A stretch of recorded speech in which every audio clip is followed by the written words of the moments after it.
security area, but joint security area we are not going today. Because it was like 4 months ago, 5 months ago, there was one American guy who stepped over the border line. So he got captured by North Korean soldiers.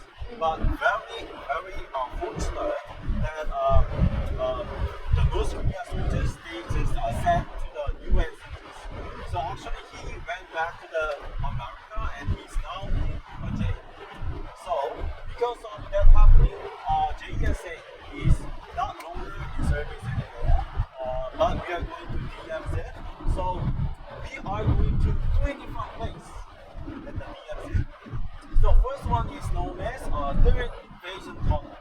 So North Korea they dug the tunnel for invasion.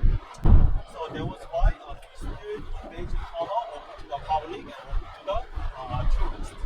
So by the way, after the tunnel, we are going to Dora Mountain Observatory, so that we see the land of North Korea. So it's really easy to compare the land of North Korea and South Korea because you just imagine the land of North Korea all like brown color. They still cut off the tree and they still use the tree for cooking and everything and make the house warmer. So North Korea land is brown color.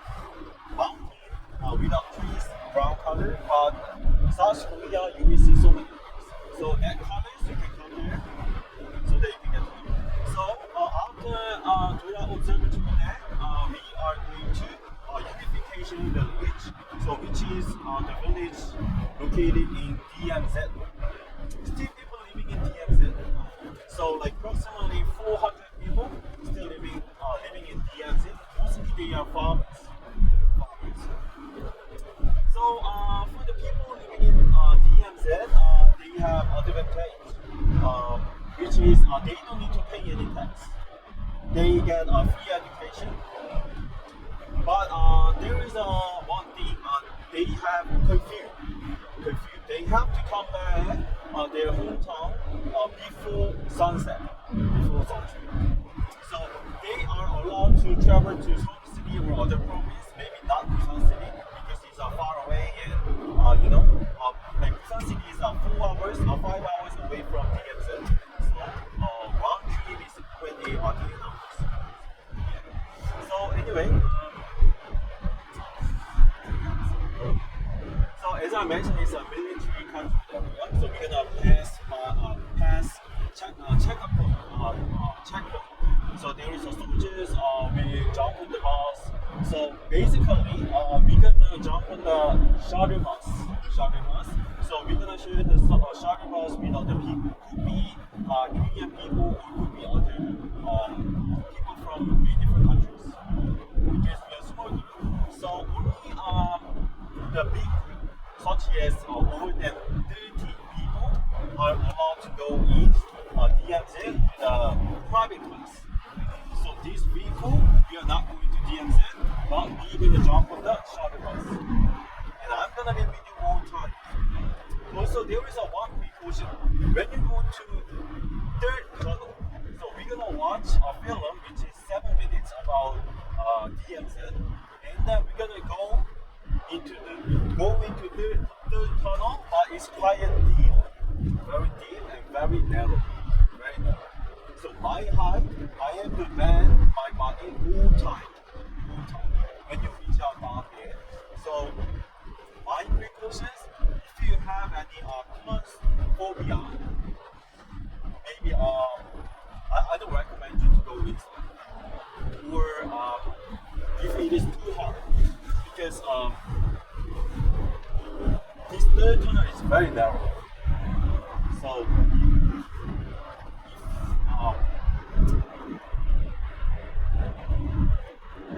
if you have any like medical problem, just let me know in advance. Because there was an accident before. It was 2 months ago. So it was my colleague. After third tunnel is quite hard. It's gonna be a big workout. So round trip tunnel approximately 40 minutes, 35 minutes. So there was a really really old tourist. He's like 90 years old. So he got heart attack after this new tunnel. So please, if you have any problem, please let me know. So you don't need to go all the way. So all the way to the third tunnel. If you feel not well, you should stop and you should return. You should come back. Please don't push yourself too hard. This is my precaution. Safety is the first. Safety. So you're gonna wear a safety helmet also because it's very narrow. You might bump up with maintenance people like up here. Many like those things up here. So this is my precaution. And also there are so many minefields in DMZ. Still, there are so many minefields. So you will see many fans with the precautions that this is a minefield. So this is the reason why you have to follow our tour guide. So if you take the wrong way, it's dangerous. So maybe if you ask me, are you in South Korea, you might have some technology, but how you didn't capture all the mines because it's been 70 years. Okay, let me tell you this. We have a mine detector. We have mine detector, but we can catch only the mine with steel and metal. Some mines are made by wood and some mines made by plastic. So those mines, no, we cannot catch. So yeah. So that is why there is some mine. We just guess. We have to find it by our own hands. So about the historical part, I will inform when we reach out DMZ. So let me tell you this. The reason why you woke up so early in the morning. So this DMZ is first come first served basis. Making reservation is not possible. So me and my colleague, we have to wait in a line for DMZ tickets. So there is only a limited people a day can go into the DMZ. This is the reason why we go a bit early. So the ticket office opens by 9 a.m. But we have to line up so much earlier than that. Because you will see there are so many people waiting even at this moment. So it depends on the line. Maybe we will depart by 10 a.m. or 10:30. It depends. Also once you go into DMZ with the shuttle bus, they're gonna give you only 3 hours maximum. So every each point we need to be punctual. So bus driver will inform us what time you have to be back. So we must be punctual. Otherwise, I'm in charge of 2 of you. So that the military soldiers report say something like problem or is everything okay? If the time is over, then 3 hours. So actually, before we go into the DMZ, I'm gonna show you around Imjingak place. Imjingak place. So there is an altar. There is an altar that many people from Korea war generation they still come to this altar and pray for their family and family or ancestors who already passed away in Korean war. And some people they might still alive in North Korea, but there is no way we can contact each other or we can keep in touch each other. So some people from war generation, they never know if their family is still alive or not. So I'm gonna show you around and I'm gonna inform you about some history parts at the DMZ. So you might need to meet up by 9:10 at the ticket office. So I'm gonna let you know where the ticket office is. So that is our meeting. So also before I wait the line, I have to collect your passport because in order to buy your tickets, I need ID. So thank you for your cooperation. So even on your left side, you see fence. That is already CCL, civil control line.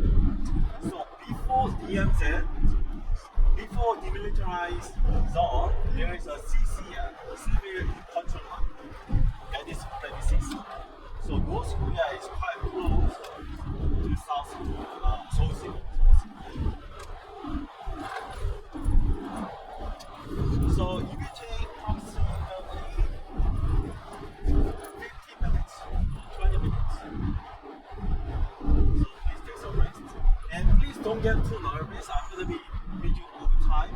And Korean soldiers, they are really kind. Also DMZ, like southern part of DMZ is organized by South Korean soldiers and United Nations soldiers. They have cooperation each other. And northern part of DMZ, of course, it is managed by North Korean soldiers. But DMZ tour, we are not gonna step in the borderline. We are not gonna step in. Because anybody, even Korean or foreigners in South Korea, step over the borderline, you're gonna be captured by those North Korean soldiers.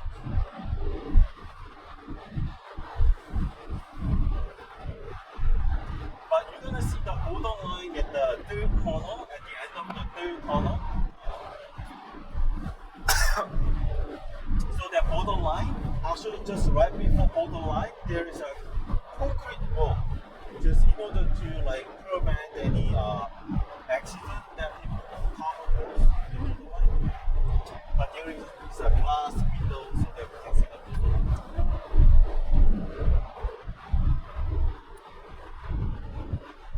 Also, just want to let you know that in the Korean man, it's a mandatory to go to the military. So my time was 2 years, but nowadays it's 1.5 years. So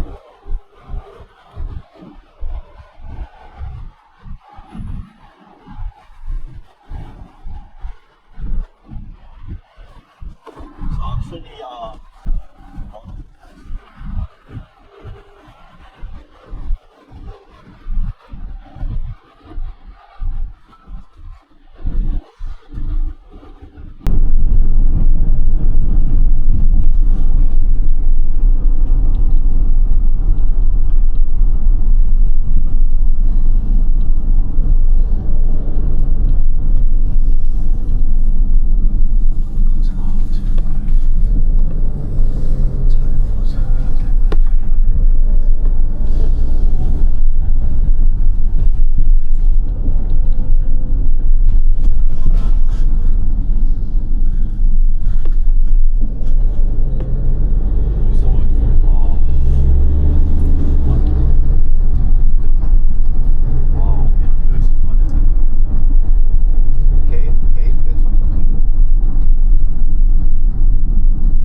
come in there with special approval or permissions.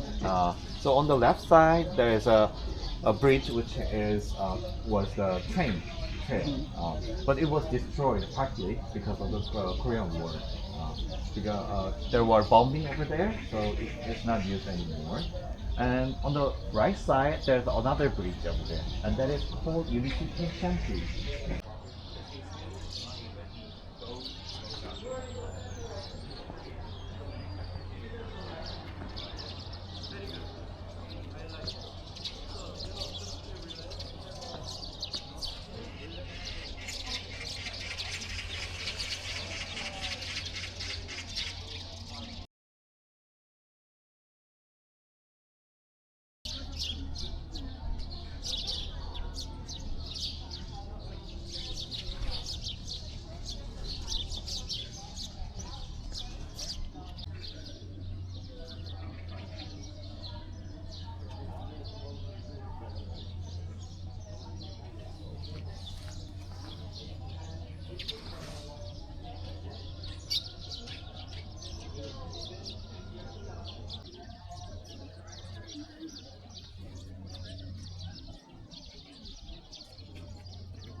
And you see this young girl became old lady. So you see the old lady in the shadow here, and the white butterfly symbolizes. So we have drawn some before they're all gone. Now I will run you the living in a small part for many years, but this is what happened to the latest. And how many years? It really depends. It could be like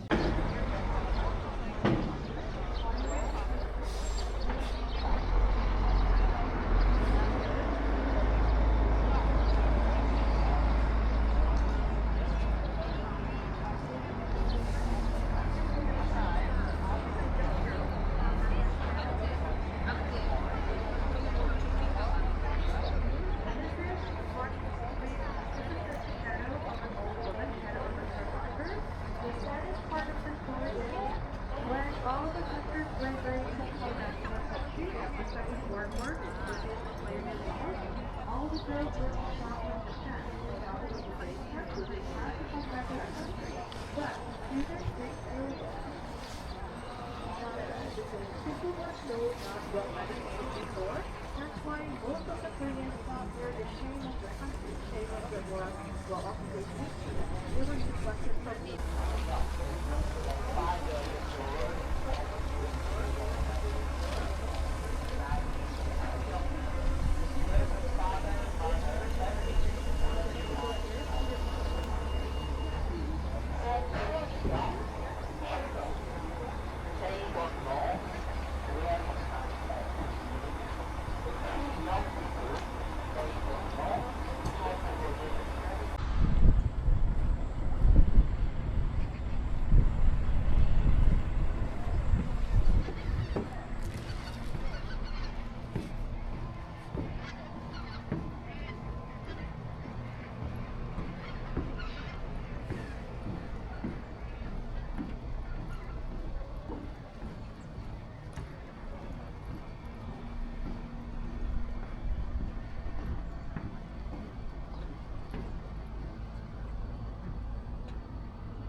Later I'll show you. And also, 7 years ago, you know what, the US soldier?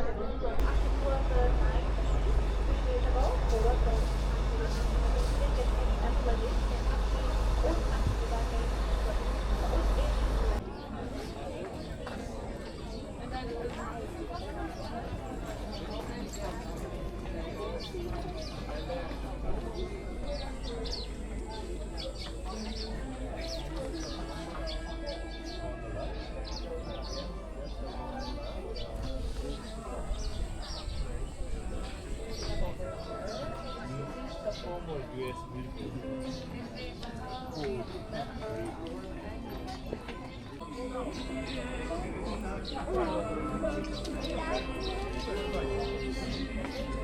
No, no, sit down. That my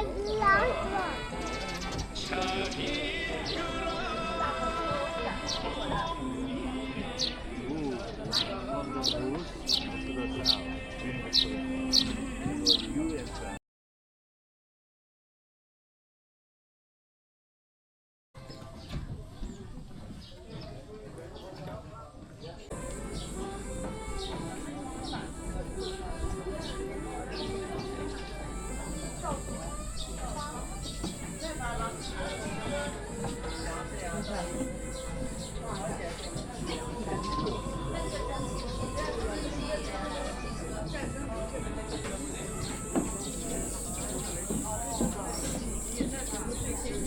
But actually, you see so many holes. These are bullet holes. There are approximately 1,000 bullet holes. So I told you, like very much at the end of the war, China involved the war. So when China involved the war, we fall back. We fall back. So before we fall back, we destroy this steam locomotive in order to preventing North Korean soldiers use this again. So yeah, you see how it was set back in the day. Was it originally a North Korean train or a South Korean? It was a South Korean. Okay, so they were okay.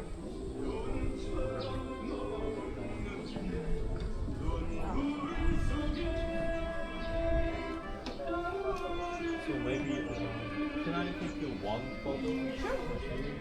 So I will send you on WhatsApp. We had war prisoners exchange. So this was called freedom of the a bridge of freedom, because this is the place where the war prisoners was exchanged.